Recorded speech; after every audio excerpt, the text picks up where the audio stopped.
Hey friends, thanks for tuning in. This is one of my favorite interviews from a few years back that I got to have with Malukah, one of my all-time favorites. When she came out with this Dragonborn Comes cover, it absolutely blew my mind. And everything she continues to do just keeps excelling, exceeding the standards of expectations. And just an absolute gem and awesome that I got the chance to talk about her experience with writing music and covering these songs. And I hope you enjoy it. Cheers.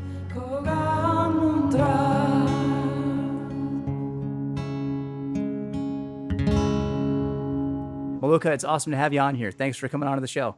Nick, it's fantastic to be here. Thank you for inviting me. Yeah, I met you a couple times at GDC. You've been nothing but awesome. Again, I was a fan. I was like, oh, wow, it's Malukah, you know.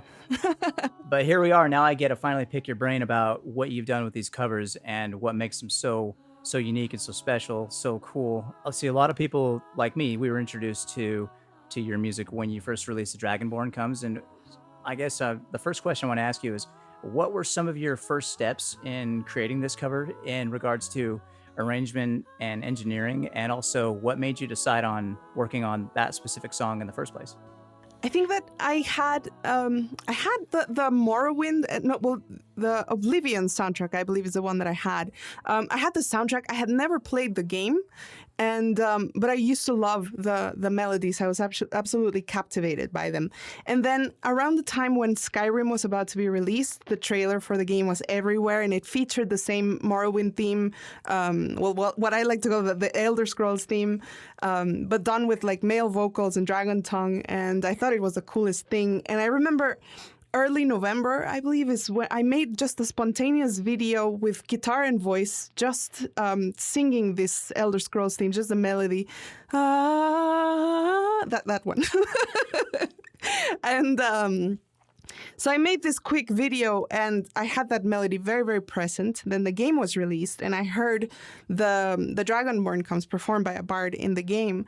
And I immediately felt it was such a sweet song because just, very simple, very just, I don't know, it haunted me and it followed me even after I stopped playing the game. And I immediately had to try to figure out the chords for it because the version in the game is a cappella. And so I grabbed my guitar and figured that out. And since I had the other theme very present, it just kind of had the idea to transition from one into the other. And I thought, it also makes the song a little bit longer. And then to wrap it up, I thought, well, it'd be fun to try to sing the Dragonborn tongue section. And that's kind of how the arrangement happened. And yeah. It's really cool because when, for me, being introduced to the Elder Scrolls when Oblivion had come out, I had just been somewhat newly introduced to those themes. And so seeing the way that you tied those two together was it was amazing. And so for like engineering that sort of thing, this was a spontaneous kind of like, this song is awesome. I want to try it out and learn it. From what point, I guess the question is I want to ask is how long did it take from when you first heard it to when you actually made this production? Because it's so well done. I guess I'm just curious on how long that took you to do. I think that I thought of the idea on one day, and then probably on the next day, the next night, I sat down to start recording it. And since I had done the spontaneous video before, I was kind of like, oh, this is cool. This is fun. I'm going to try this again. So I set up my webcam. I set up the mic and connected the guitar. And I basically just played through the arrangement for a few times. In fact, I remember it was 6 times. And just from start to finish. And I kept, messing up here and there. And if it wasn't the lyrics, it was a guitar, a bad chord, that kind of a thing. Until finally, I thought that takes 5 and 6 were done well. 6 was my favorite. But there was just a little minor mistake with the lyrics. But emotionally, it captured what I wanted the song to convey. Believe the Dragonborn comes. It's an end to the evil of all Skyrim's foes.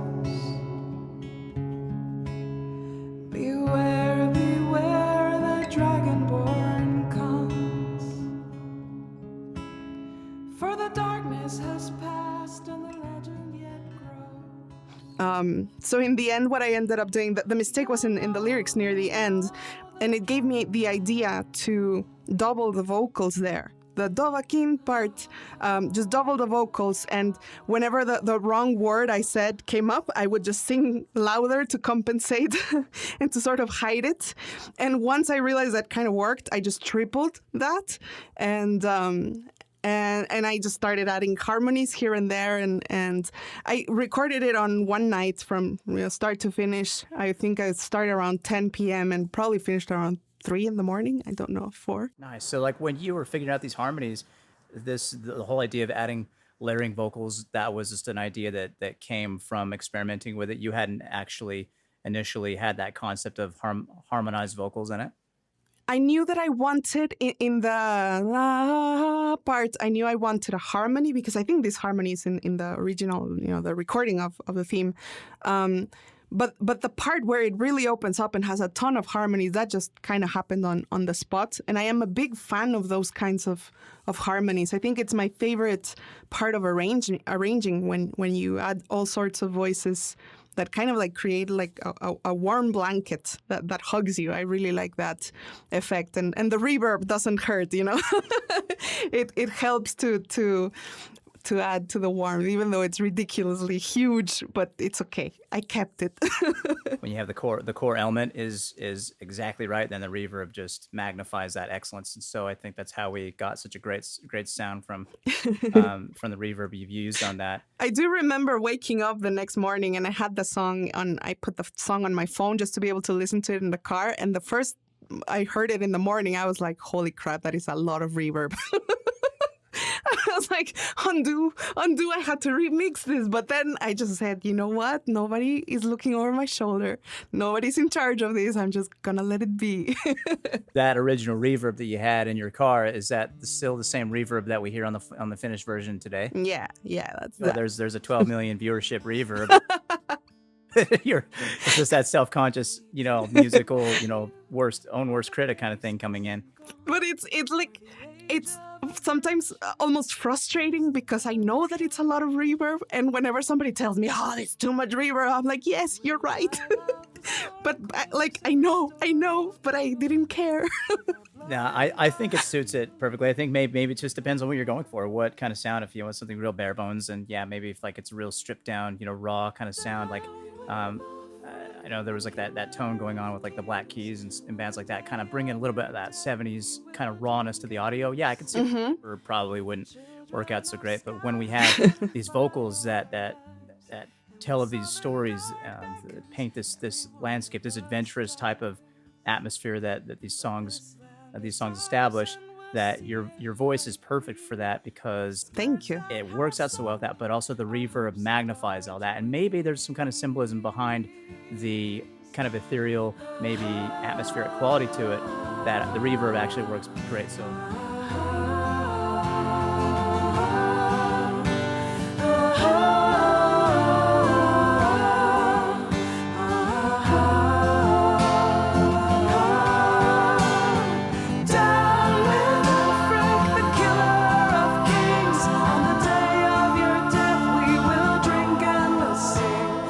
Children of Skyrim, and we fight all our lives. And when Sovngarde beckons, every one of us dies. it would be interesting to hear you in a no reverb recording, but I enjoy it too much that I wouldn't really care if I never did. But when it comes to like these kinds of elements in the game music that you cover, I mean, the ones that you've done, they've had millions of views and people love them. When you're playing a game and you hear a song in the game, at what point do you decide, okay, that one would be awesome to cover? Do you kind of know it based off of maybe if it's a sequel in a franchise that you like, and here's a new iteration of it and I want to redo it? Or is it this, you come across a game you're playing and just instantly you're like, wow, that could be my next cover? Do you ever have a moment of kind of like realization like that? As you were asking the question, I just had a visual image in my mind. Sometimes when I hear music, it's different situations, because sometimes when I hear a song and it's pretty and I like it, and the song follows me outside of the game and I can't stop thinking about it, then that kind of points me toward making a decision to cover it, because I feel it's like lingering in my life for a reason. And if I hear it in my brain, then I want to see what it would feel like to sing it. But I also feel that in some cases, and Dragonborn being a particular one, I hear music and it's almost like an image from a coloring book, that you have the guidelines, but you don't have the colors, and you can shade it in and choose different colors and combinations, etc. And that's just how certain songs feel to me, that there is so many other ways you could branch into and experiment and everything. And when I hear songs like that, then I just want to immediately try to break them down and see if you can rearrange the elements and have a different perspective on it. And I like how you say that you said in the beginning that covers can sometimes help you rediscover music or even appreciate the original more, because I think that a good, strong song will sound good in whatever genre or whatever variation of it. If the song is solid, then it translates into anything,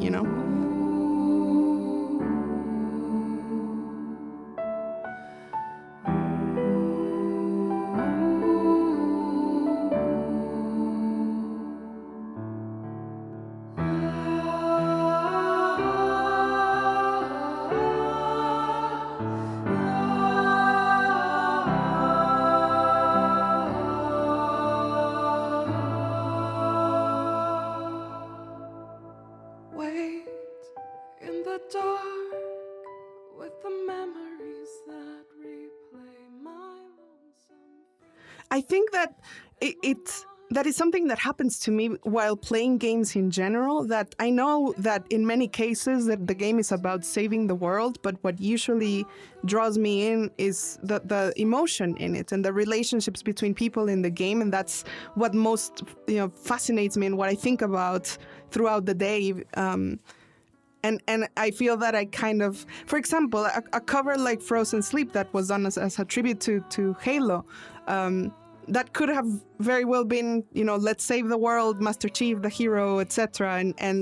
But since I guess I always pay more attention to, like I said, the emotions and relationships, I found a different way I found a different approach to the lyrics. You're still a promise I will keep. Wait in the dark, every feeling becomes so magnified, and my mind goes on and on. I'm trying to hold on, but I keep losing control of all I know.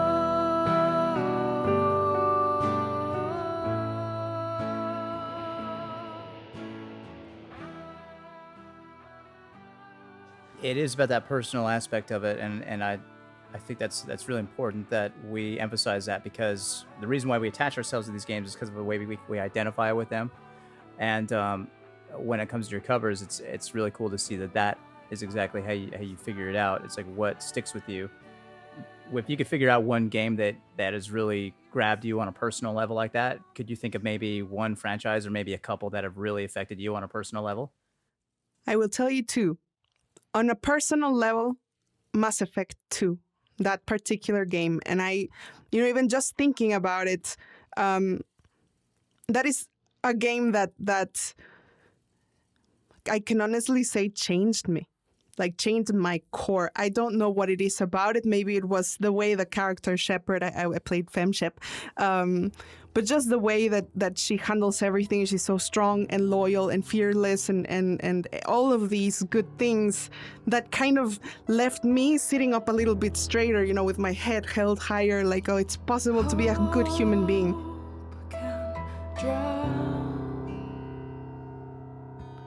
Lost in thunderous sound, and fear can claim what little faith remains. But I carry strength from souls now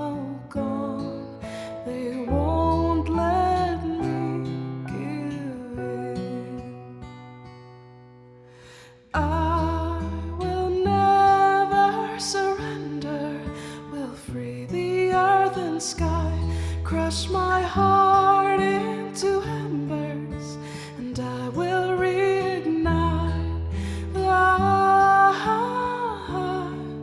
the heart, the heart. I will reignite.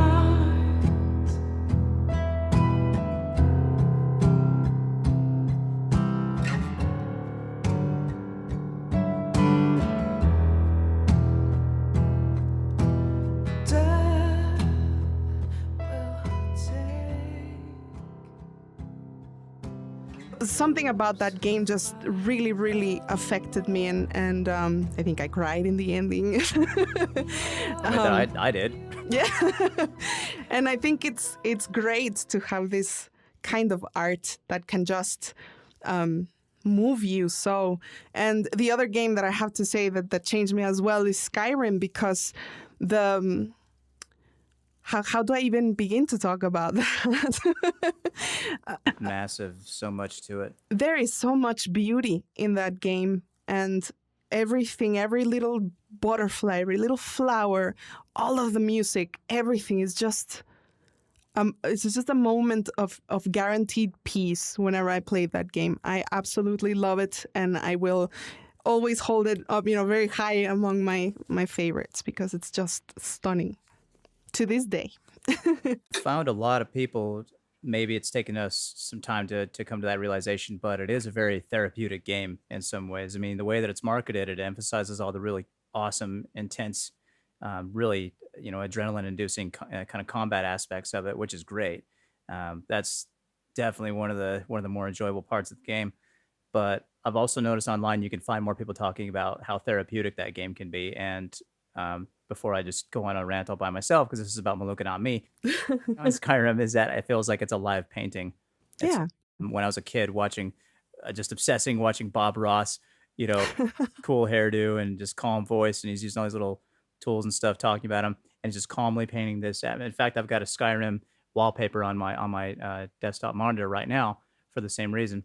As this vast explorable landscape. It's almost like when you're looking at a painting, at least for me as a child, now I can go explore this huge landscape that I've been so Yeah. curious about.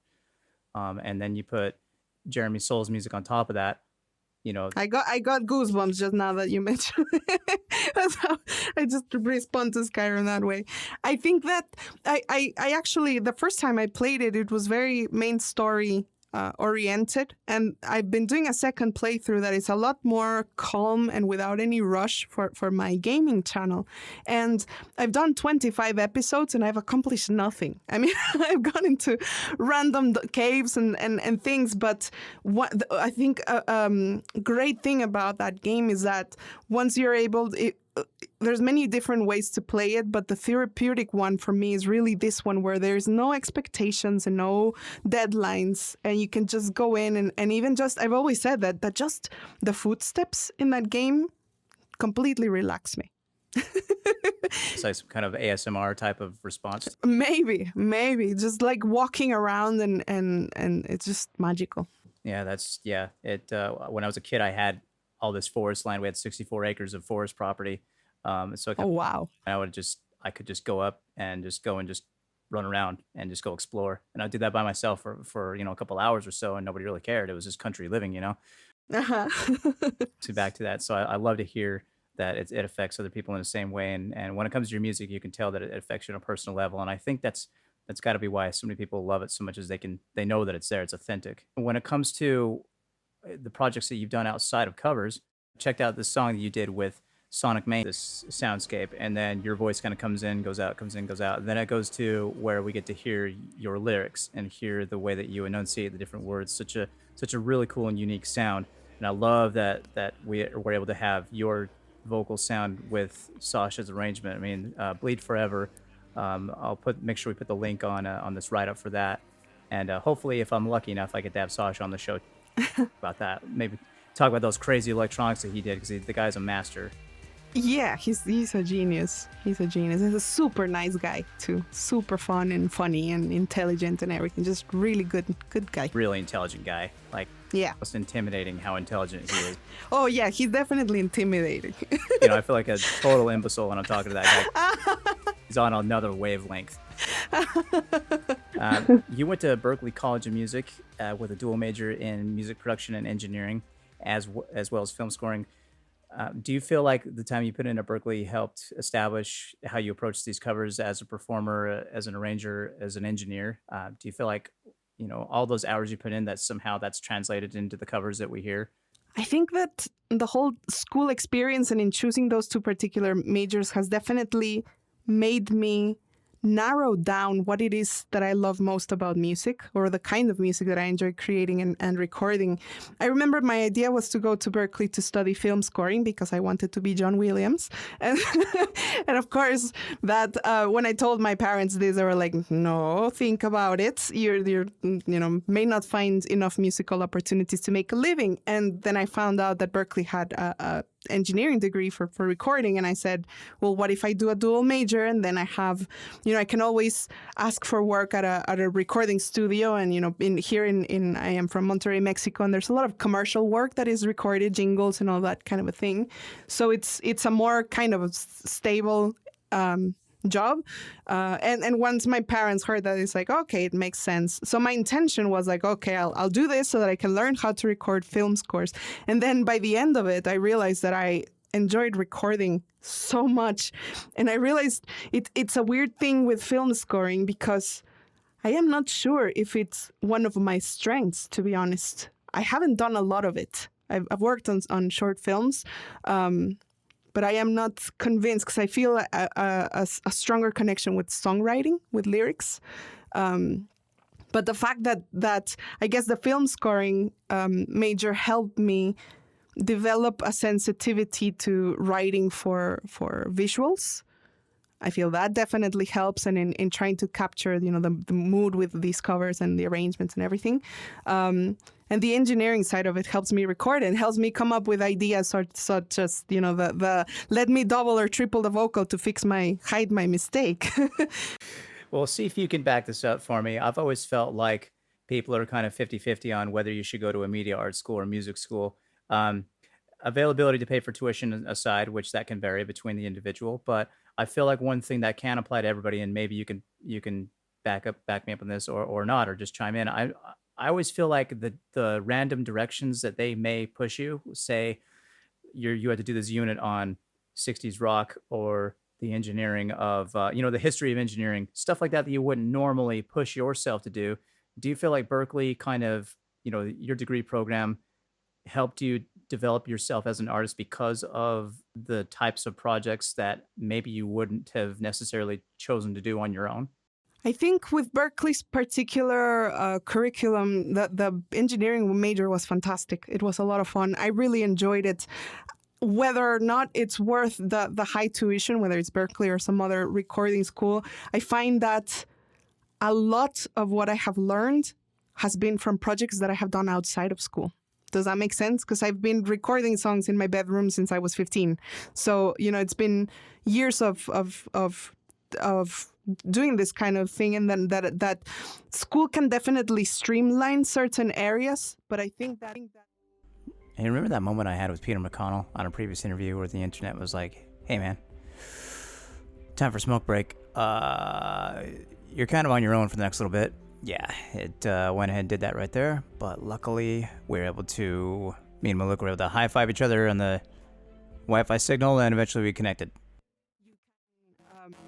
Accomplish a lot on your own as well. Can you think of any projects in Berklee that were extremely challenging, or anything that sticks in your brain as well? That took a lot of work, and I'm almost glad that it's over, in a sense. I think that in Berklee, I struggled with the film scoring projects just because I was never happy with anything I composed. The recording projects were super fun, and my favorite one, there's two actually. One where we had to re-record all the dialogue and sound effects from a scene from The Matrix, and we did so in English, and then we did a Spanish version, which was hilarious, like terribly translated.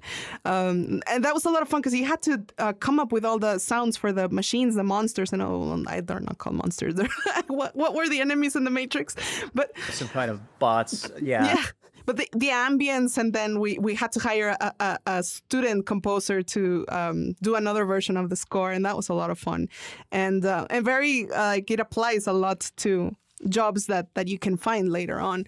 And the other thing that I remember with so much love was that we had to do a jingle for a whatever product, and but we had to use an existing song and adapt it to the product. And I think this is like the best work I have ever done.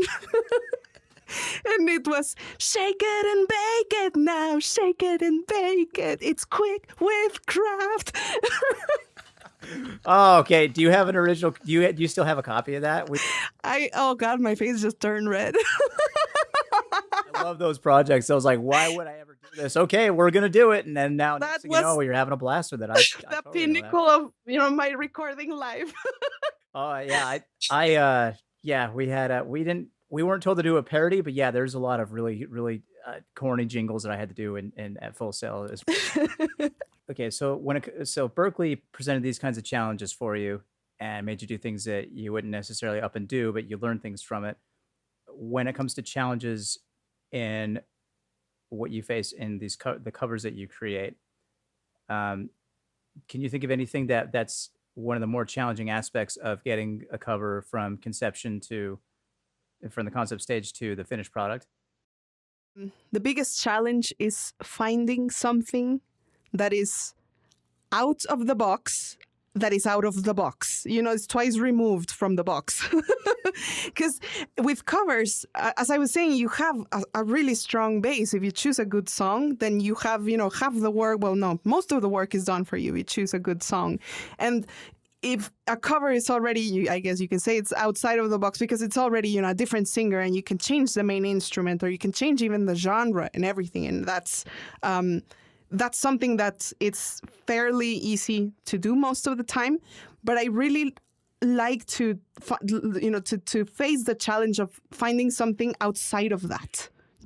Even if it's just a small element that will make the whole cover worth it. As another perspective of the song, because just changing it up a little, it's too easy, and I feel that, for example, one clear example that I can think of is a cover I did for Liliana's song in Dragon Age.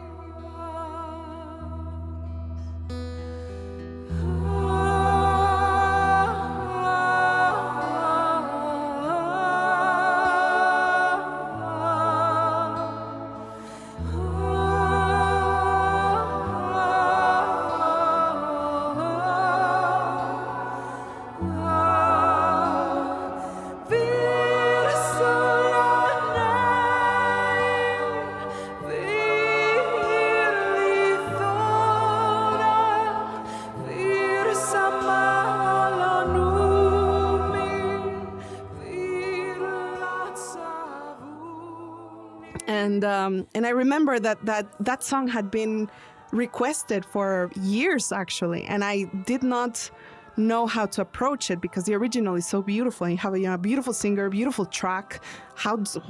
What do you bring to the table? If it's already that moving. And I remember that I started working on trying to figure out an arrangement, and I got to a part in the song near the end where I all of a sudden, instead of using the normal, what I call a wall of sound with harmonies, very much like in Dragonborn, all of a sudden, instead of doing that, I added a tiny bit of a faux counterpoint sound with melodies popping up here and there.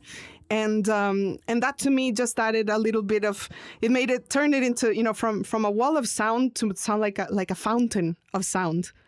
And that was a new discovery for me. And it made the whole experience of working on an arrangement worth it, because I all of a sudden have this new idea that I can incorporate in other projects, to think of sound, like I said, as a fountain. Maybe I don't make any sense, but It sounds like you were mining for a new element, and instead of returning to what had, for instance, Dragonborn comes, what had made that take off, you had to create a completely new element for it, and so that was the counterpoint.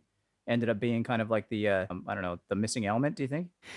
for me it was, because I would have felt that I had just been doing the same thing if it didn't have that small tiny element, and it's probably something that nobody notices, but for me the most important thing is always that I learn something new and that I try something different, and I try to do that, and sometimes it takes me a while to figure out what the new different element, however small it may be, but just something that can feel like a spark for me, and that will make me remember that cover for that reason.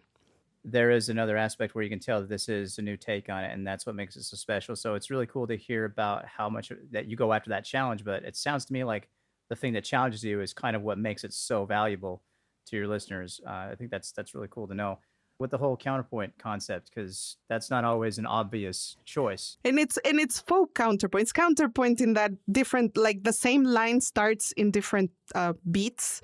So it's not like true, legit classical training counterpoint, but I refer to it like that, and I like to. You have the melody, then another melody that coincides with it, but it brings out a new feel to it, but while still carrying the original melody. And it's crazy. I hadn't thought of that just from that little, it's just a few measures, but it completely made me feel happy and grateful that I somehow ended up trying to cover that song. Let's talk about your voice for a second, even though I've talked about it forever. But what I want to emphasize on your voice, something that's the most accessible instrument in the world, because everybody has voice. So we have this immediate personal connection to the voice. Mm-hmm. Which happens to be what I believe is the most unique part of your sound. Did you take any lessons at any point, or were you always naturally inclined to be a singer?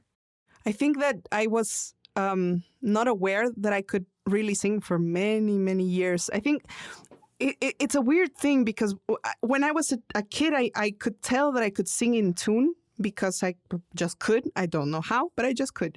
And but I did not interpret that as being able to sing, because for me, I would listen to stuff on the radio, and the radio was like Celine Dion, or it was Mariah Carey, or singers that have an incredible range, and I did not have this incredible range, and so I felt, no, that means I cannot really sing well. I can sing in tune, but not well. And I felt like that for many years. But then when I started writing songs, well, I would have to sing them to be able to see how they were sounding, and I started doing that. And then eventually, I just showed a song to somebody, and they said, "Oh, you have a nice voice." And I was like, "What?" And from there, it grew, but I never would have expected to be where to have this happen to me. That all of a sudden, some people consider me a singer, and I have never felt that about myself.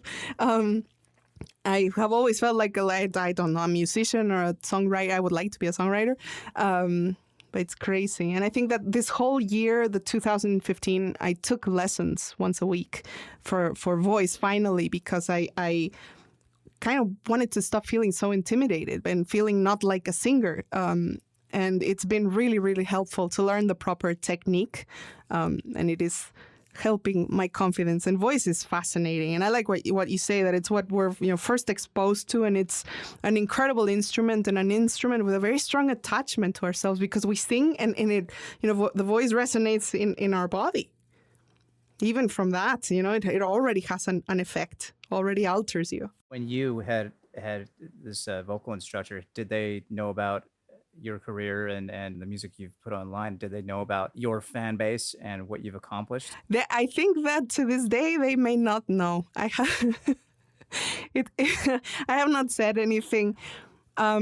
I showed up I had been experiencing some vocal pain towards the end of last year, and that added to like this whole insecurity that I tell you that how that I don't feel like a singer, just made me realize that I really needed to seek help and to to really try, to see if I can embrace the voice. And so I just showed up, and this is a fantastic instructor. He's a classical singer opera and sings in so many languages, has an incredible ear. And I just showed up with a clean slate. I did not say anything. I did not want to, because I did not want to be treated like anything, And I wanted to be corrected constantly and not have, like, oh, I have millions of views, have that stop him in any way from treating me like a beginner, because technique-wise I was. And it's been a fantastic experience. I have to tell him at some point. It'd be fascinating to know what they would think they could teach you. What things, like, what can you think of anything in particular that has really helped you specifically from taking those lessons? Is it maybe the structure of how you sing, maybe muscle control, maybe is it I don't know, posture? It's been fascinating, because I can tell you that from the first day that I showed up for the lesson, and I had to sing in vocalizations just to get started and for him to get an idea of how I sang.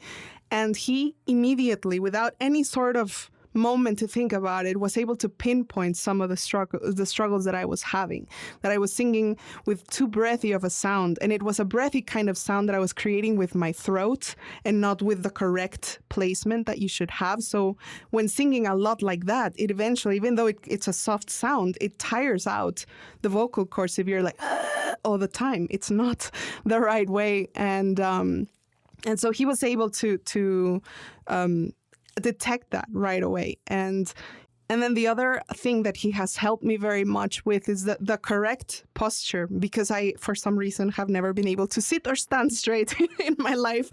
And I think we spent the first 3 months of lessons just practicing posture and the correct breathing technique. And here's an interesting thing about the correct breathing technique.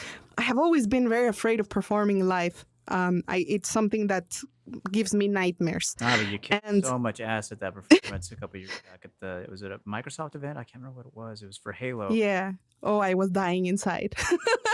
I was dying inside right before it, because once I start singing and I get through the first few lines, then everything just kind of fades away. But for some reason, I always have the very strong butterflies in my stomach, and it's something that I could not control. And what I have seen with technique that was incredibly eye-opening, I went to perform to Edmonton, Canada for Black Ops 2. They had a zombie choral canon, and this was the first time I had to perform after taking 5 months of lessons. And the thing is, if you breathe properly, you have to fill up your stomach with air completely, and that leaves no room for butterflies. And I was like, oh wow, there is a way to sing without that horrible feeling. And I still get nervous or anything, but just really want to encourage anybody out there that sings, learn proper technique. It makes everything so much more enjoyable. And the fact that you can just eliminate the butterflies altogether just from a physical response, that's a pretty handy tool to have. Yeah. Just like, okay, here we go, engage, and then boom. I'm hoping that will happen again every time I perform. I will try to breathe properly always. Sounded great. So I guess it's how you feel. Thank you. That sort of thing. When you were in high school, were you a choir girl? Did you play in the orchestra? Did you play in any bands? Any of those things? I was a part of, when I went to high school, the high school that I went to had a really cool drama department that put on plays throughout the year. And they had a comedy on one semester and then a drama. I don't know if they're called dramas, dramatic theater performance, like Joan of Arc or Romeo and Juliet. And then the other was like a funny thing happened on the way to the forum. And I was always part of the house band. I played keyboards. And simultaneously, while I was attending high school, I had joined a music school here in Monterrey that is a classical music school, and it's actually one where you get a degree in music. So it's not just like an after-school activity or private lessons. It was like a formal school. And my mother loves telling the story of how when she drove me to the school to sign up, she was waiting in the car. I went into the office. I was waiting in line. I was going to sign up to take cello lessons. And because I love the cello. And while I was waiting in line, there was a poster behind the lady at the office that had all the instruments of the orchestra. And I was looking through all of them, and there was a cello, the violin, and then the French horn, and all those things, and it was fabulous. And then I got to the percussion, and I saw the timpani drums, and I thought of, you know that movie Spaceballs? I don't know if you've seen it. Oh yeah, I have. There's a super dramatic, ridiculous scene that is enhanced by like a stormtrooper playing timpani, like literally on camera. And I was like, those are the Spaceball drums. I have to learn how to play those.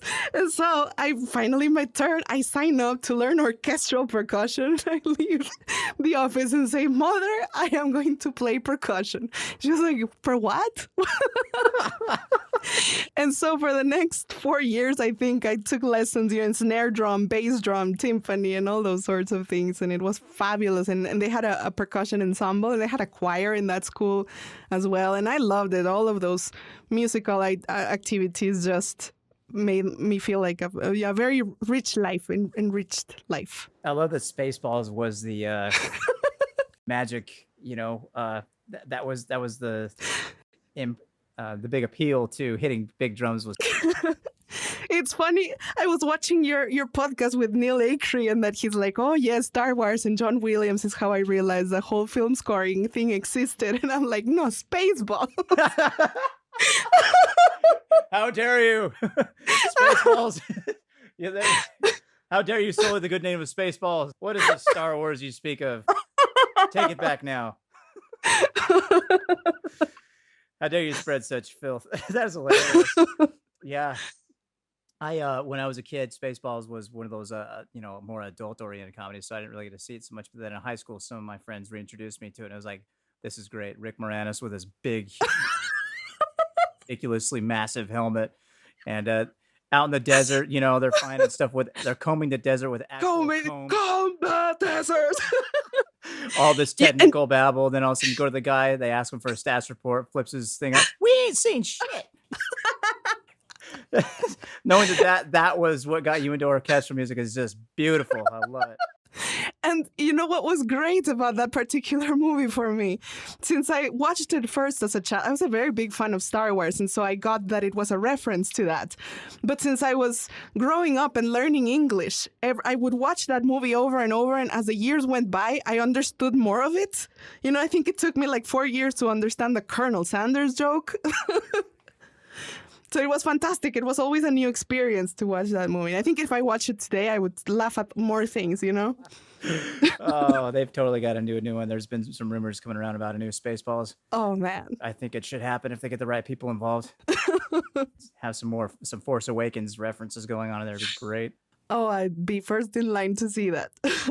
So when you were in high school, you did this orchestra. Was it just mostly that consumed what you did as far as music, and were you ever into any bands in specific or any artists that really grabbed your attention when you were a teenager? It seems like people's teenage phase kind of seems to tell a lot about them as far as what music they got into or when they discovered, I guess, so to speak, music on their own. I grew up listening to the Beatles. My mother is a big fan of the Beatles, and so we always had Beatles around the house. And as a kid, I loved them, and the harmonies from the Beatles were part of my favorite things. And I think that what I loved most about him is that I wouldn't try singing along with the lead vocal, but I would try to sing along with all the crazy harmonies. And I also then went through my whole, of course, Disney phase. And what I absolutely love about Disney, thinking back, is that I think Disney had so many great songs, so many beautiful lyrics. I mean, the music is fantastic, but the lyrics were perfect. And that to me really inspires me even today with songs like creating tribute songs like Reignite. It's the kind of thing where it's a puzzle where you have to figure out how to create lyrics that concretely communicate what the story is about and everything. And so I did go through a big Disney phase. And then I think when I was in my early teenage years, I did find Pearl Jam and Nirvana. And I absolutely love those bands, and I was a big fan. And then I eventually went stuck my foot in the whole Metallica and Megadeth and rock, Red Hot Chili Peppers and that kind of a thing that I also enjoyed. But at the same time, I was also listening to Enya. And I was also, I was always drawn for some reason to Irish or Scottish or Celtic or music and New Age music, because I think that it really helps me simmer down.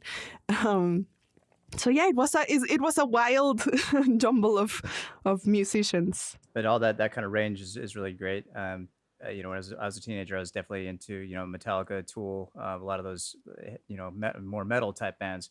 But yeah, I didn't tell my friends I loved Enya, but I did. I didn't want to look like I wasn't tough, but tough. It was just I really enjoyed that. But I love that you have that kind of range of taste. It definitely comes out in the music, because I would imagine that somebody who's into guitar would appreciate a band like Metallica at that age, especially. Yeah.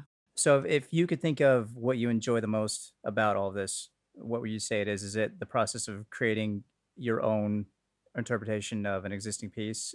Is it creating something brand new? Is it maybe the collaborations with other musicians like you did with Sasha and other musicians? Is it maybe the fan reactions? Is there anything that in particular that you could think of that maybe stands out to you as what you enjoy the most out of all this? I have to say that what I enjoy the most on a personal level is that the experience of making these covers has been just a lot of fun, very rewarding, and the response from people has been so encouraging. And I think the whole thing put together has just really, it makes me feel very motivated to learn.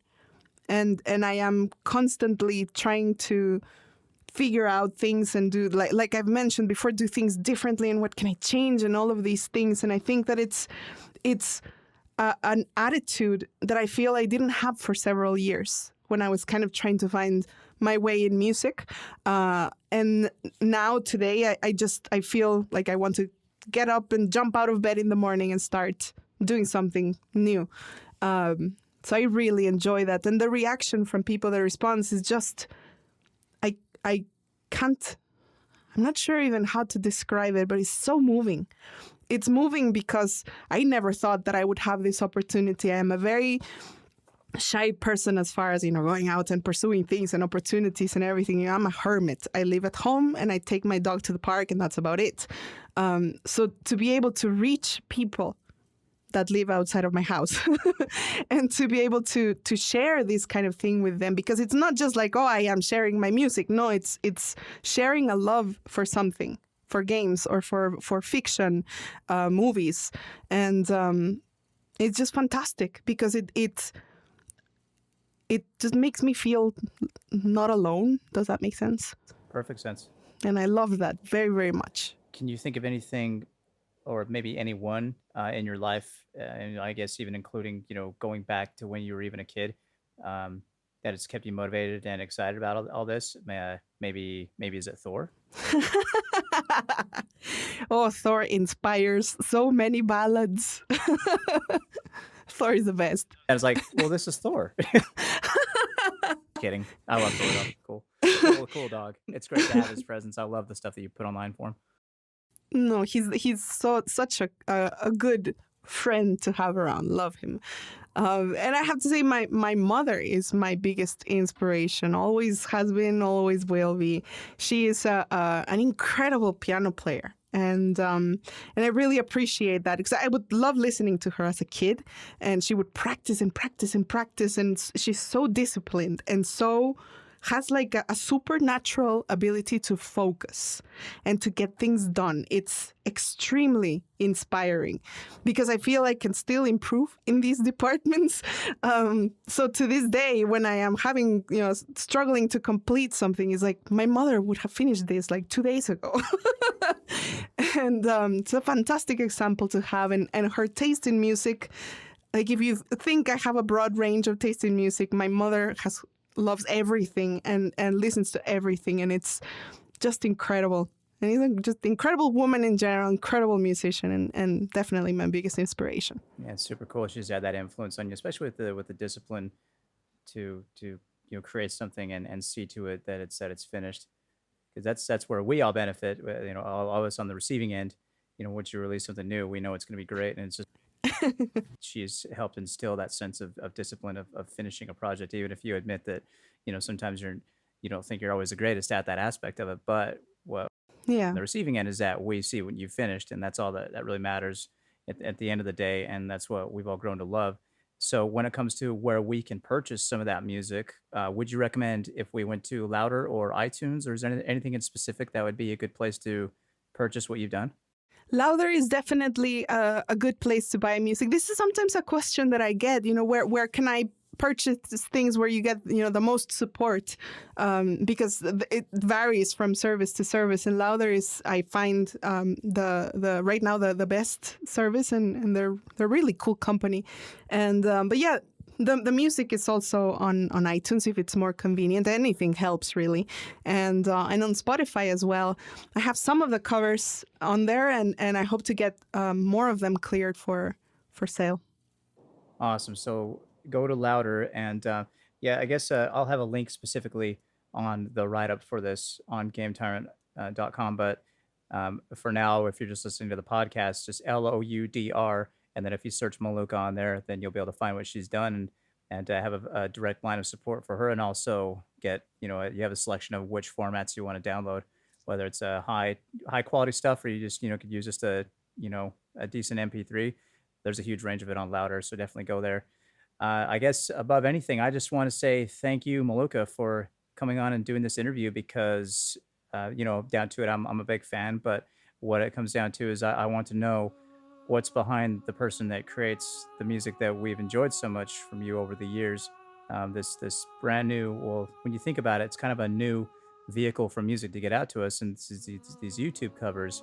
And I can think of nobody else who I could say is above you in quality for video game covers. You are too kind, Nick. You're too kind. And it's a huge pleasure to have you on here, and I would love to see if maybe we could have you on again if you have anything else down the road you want to promote, and Of course. talk a little bit about how all that came together. Yes, we can gossip about games and music, until the end of time. I would love to be back whenever you have a space for that. Fantastic. Well, I will absolutely make sure we'll just stay in touch about what you have coming out down the pipeline. And Malukah, thank you big time for coming on to the show. Thank you for inviting me. Thank you so much. Take care.